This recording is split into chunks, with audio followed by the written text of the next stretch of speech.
Sadhgurunath Maharaj Ki Jai, and welcome to Jagadambe Reads the Holy Books of India, Mahabharata 302. As you may remember, Krishna was revealing to Vidura the real reason why he came to Hastinapura. Chapter 13, Krishna the Peacemaker.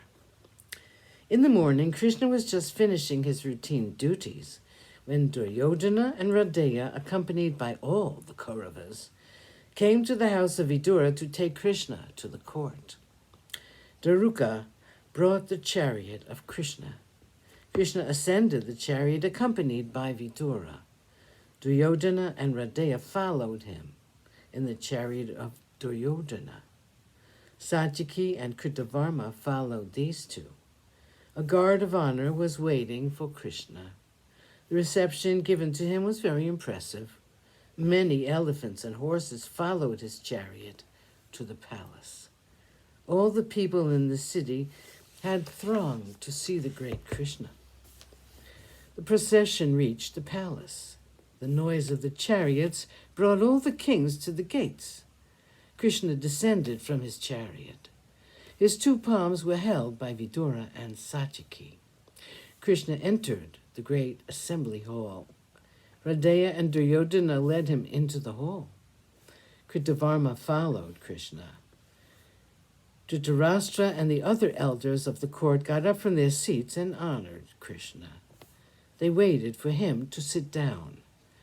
He was led to a seat made specially for him. Just before he sat down, Krishna chanced to see Narada and other rishis waiting to watch the happenings in the court.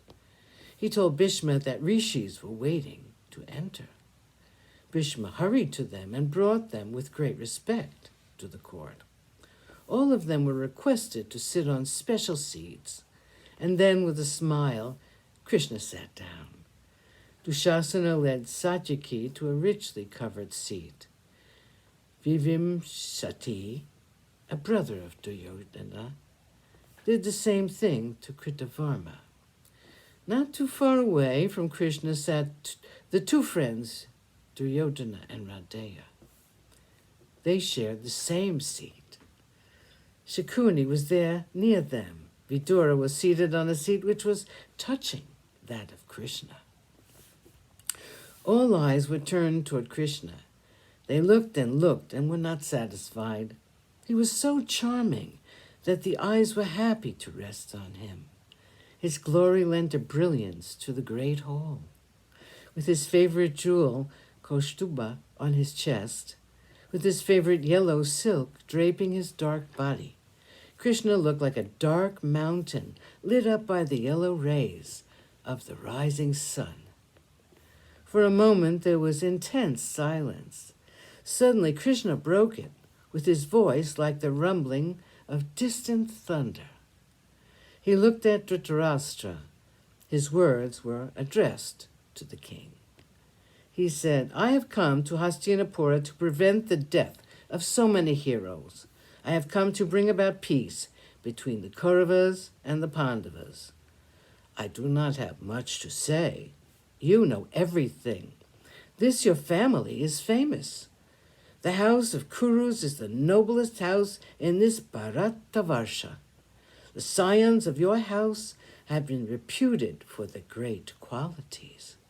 They have all been endowed with kindness, sympathy, truthfulness, generosity, and love of justice.